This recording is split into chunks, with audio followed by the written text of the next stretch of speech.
గంజాయి ప్రాబ్లం మనకి ఈ రోజు ఈ పూటే వచ్చింది కాదు. వేల సంవత్సరాల నుంచి మనకు లింక్ అయిన అంటే ఆల్కహాల్ ఇలాంటివి లేనప్పటి నుంచి ఎప్పటి నుంచో ఉన్న రిలేషన్. యాక్చువల్గా గంజాయి మంచిదా చెడ్డదా అంటే మెడిసినల్ యూస్కి అది అద్భుతం. ఇప్పుడు మనం చాలా మటుకు పెయిన్ కిల్లర్స్ ఇలాంటివి ఎన్నో ఓపియాయిడ్స్ వాడుతూ ఉంటారు కదా. సో మనం ఆయుర్వేదంలో కానీ అప్పటి ప్రాచీన వైద్య విధానాల్లో ఇది చాలా ఎక్స్టెన్సివ్గా పేషెంట్కి ఫిజికల్గా మెంటల్గా చాలా రిలీఫ్ ఇస్తుంది. అంటే వాళ్ళ ప్రాబ్లం నయం అయ్యేంత వరకు వాళ్ళకి రిలీఫ్ అవసరం కదా, మేనేజ్మెంట్ అవసరం కదా. సో ఇది ఎలాంటి సైడ్ ఎఫెక్ట్స్ లేని ఒక ఔషధం అని చెప్పొచ్చు. కానీ ఔషధాన్ని ఔషధంగానే వాడాలి, రిక్రియేషనల్ పర్పస్కి వాడద్దు. ఒకప్పుడు స్లో లైఫ్ అంటే మనకి మా అంటే ఎద్దుల బండి లేకపోతే గుర్రమో ఇలాంటివి ఉండేవి. ఇప్పుడు మనం ఫాస్ట్ లైఫ్లో ఉన్నాం. ఇప్పుడు గంజాయి తాగి నువ్వు గుర్రం నడిపినా ఇది నడిపినా యాక్సిడెంట్స్లు అయ్యే అవకాశం అయితే లేదు. కానీ ఇప్పుడు నువ్వు అవి తీసుకొని నువ్వు ఒక కారు నడిపితే ఎంతమందిని చంపేయచ్చు. మీ డ్రైవర్ అయితే తాగి నడుపుతా అంటే మీరు ఒప్పుకుంటారా, కూర్చుంటారా? సో ఆబ్వియస్లీ ఇప్పుడున్న సొసైటీకి అది రిక్రియేషనల్ పర్పస్కి ఇట్స్ నాట్ ఫిట్. డాక్టర్ గారు, ఇక చాలా మంది ఆల్కహాల్ స్మోకింగ్ కి గంజాయికి అలవాటు పడిపోతున్నాయని కొంతమంది ఏం చేస్తున్నారంటే టీవీలో కొన్ని అడ్వర్టైజ్మెంట్లు ఇస్తూ ఉంటారు. అది నీళ్ళల్లో కలుపుకొని లేదంటే ఫుడ్ లో కలిపినా కూడా మందు ఏదో కలిపినారన్న టేస్ట్ తెలియదు, ఈజీగా మానుకుంటారు అంటున్నారు. నిజంగా మానుకుంటారా అలాంటివి చేస్తే? కొన్ని రకాల మెడిసిన్స్ ఉన్నాయి, దానికి అప్రూవల్స్ కూడా ఉన్నాయి. కానీ మనము ఏ మందైనా కూడా ఫస్ట్ థింగ్ ఏంటి, వితౌట్ డాక్టర్ కన్సల్టేషన్ తీసుకోవద్దు. ఎందుకంటే మనకి రకరకాల ఇమ్యూన్ సిస్టమ్, రకరకాల న్యూట్రిషనల్ డెఫిషియన్సీస్, ఇంబ్యాలెన్సెస్ ఉంటాయి. అది మీకున్న కండిషన్కి అది సూటబులా, లేకపోతే ఏమైనా దానివల్ల మీకు ఏమైనా హెల్త్ ఇష్యూస్ వస్తాయా, అది ఎంత సేఫ్ మెడిసిన్ అయినా ఉండొచ్చు, కానీ మీకు అది కరెక్టా కాదా అని తెలుసుకోవాలి. సో డైరెక్ట్గా కొంతమంది ఏదో యాడ్స్ చూసి రన్ అవుతున్నాయి. ఏ మెడిసిన్, దయచేసి ఏ మెడిసిన్స్ అయినా కూడా యాడ్స్ చూసి కొనొద్దు. ఒకవేళ అలాంటివి వేసుకుంటే సైడ్ ఎఫెక్ట్స్ ఉంటాయంటారా? ఉండొచ్చమ్మా. 10లో మేబీ 2-3కి రిజల్ట్ రావచ్చేమో, but majority of them result రాకపోవచ్చు, లేదా వాళ్ళకి ఏమన్నా దుష్ఫలితాలు కూడా రావచ్చు. అది ఎంత మంచి మెడిసిన్ అయినా కూడా కంపల్సరీ ఎక్స్పర్ట్ని, అంటే హెల్త్ పర్పస్, ఇప్పుడు ఏమో మల్టీవిటమిన్ ఇవైనా మనం తీసుకుంటాం కదా, చాలామందికి habit over the counter. But కొన్ని విటమిన్స్, కొన్ని మినరల్స్ మనం లిమిట్స్ దాటితే కూడా దానివల్ల క్యాన్సర్స్ కూడా రావచ్చు అనే స్టడీస్ కూడా జరిగినాయి. ఆల్కహాల్ స్మోకింగ్ వల్ల క్యాన్సర్స్ కూడా? ఆల్కహాల్ మల్టీవిటమిన్ ఇవి ఎక్సెస్ తీసుకుంటాం topic. Over the counter safe అన్న మెడిసిన్ కూడా లిమిట్స్ దాటితే, అది మీరు అన్నారు కదా, ఇవన్నీ కట్ అయిపోతుంది కదా. సో ఇప్పుడు ఎగ్జాంపుల్ విటమిన్ డి ఎక్సెస్ అయిపోతే టాక్సిక్ అయిపోతుంది. సో ఏదైనా ఎంత హెల్దీ మెడిసిన్ అయినా మీరు డాక్టర్ని సంప్రదించే తీసుకోవాలి. ఎందుకంటే మీ బాడీకి అది సూటబుల్, మీకున్న ఎలర్జీస్ ఉండొచ్చు, ఎన్నో ఉండొచ్చు. సో దాని తగ్గట్టుగా మీ బాడీకి ఎంత డోసేజ్లో వాడాలి, ఎంతకాలం వాడాలి.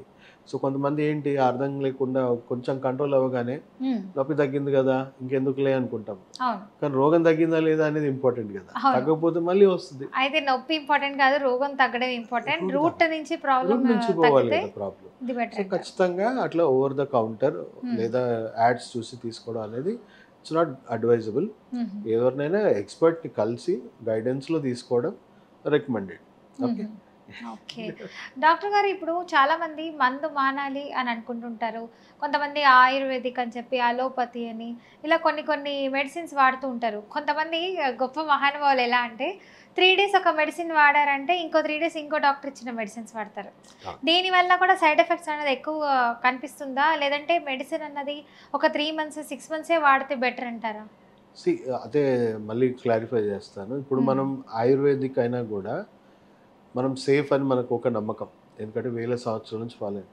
అప్పటి కాలంలో ఎలా ఉంది, మనుషులు ఎలా ఉన్నారు, చెట్లు ఎలా ఉంది, మంచి ఫుడ్ తినేటోళ్ళు, మంచి ఫుడ్. అంటే ఇప్పుడు మనం కూడా స్వచ్ఛంగా ఉండేది, గాలి అన్ని స్వచ్ఛంగా ఉండేది, పొల్యూషన్ లేదు. ఇప్పుడు ప్లాంట్స్ కూడా మనం ఎంత పొల్యూటెడ్ ఉన్నామో అవి పొల్యూటెడ్ ఉన్నాయి. సో అప్పట్లాగా ఇప్పుడు ఈ చెట్టును నేను తీసుకొని నేను చూర్ణం చేసుకొని ఆయుర్వేదంలాగా వాడుకుంటా, లేదా డైరెక్ట్ క్రూడ్ ఫామ్లో వాడుకుంటా అంటే వాటిలో హెవీ మెటల్స్, టాక్సిన్స్, చాలా రకాల కెమికల్స్ వచ్చేసాయి.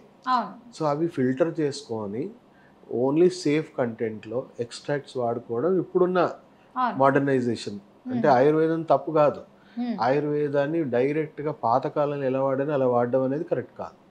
అలానే అలోపతి కూడా కరెక్ట్ కాదు. లిమిట్ మీరు ఇలాగే ఓన్లీ లక్షణాలకే వైద్యం తీసుకుంటా ఉంటే మీ సిస్టమ్ ఫెయిల్ అవుతుంది కానీ మీ రోగం ఎప్పటికి తగ్గదు.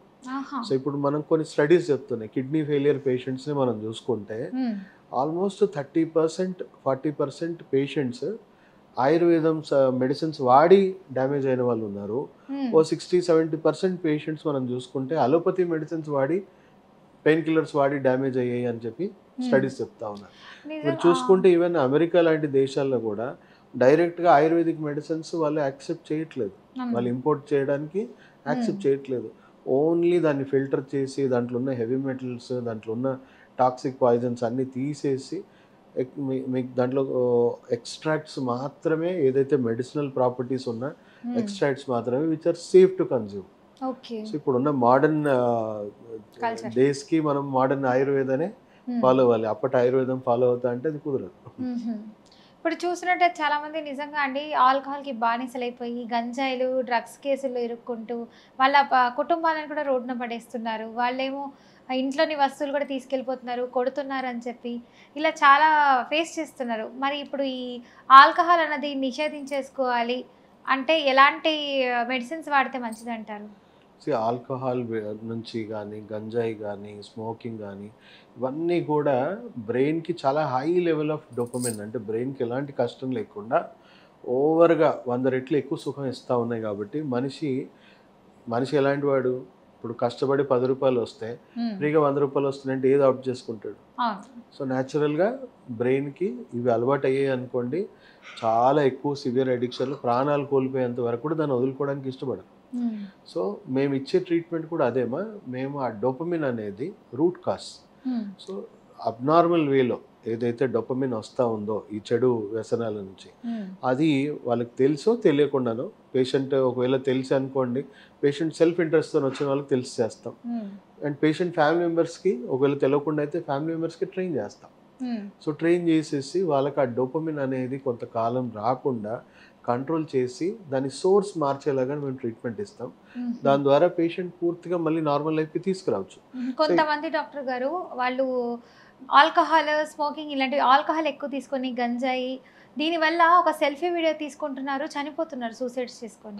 అంటే అంత పిచ్చి అలా ఎలా ఎక్కుతుందండి ఆల్కహాల్? థర్డ్ స్టేజ్కి వచ్చేసరికి విపరీతమైన విచక్షణ అనేది కోల్పోతారు.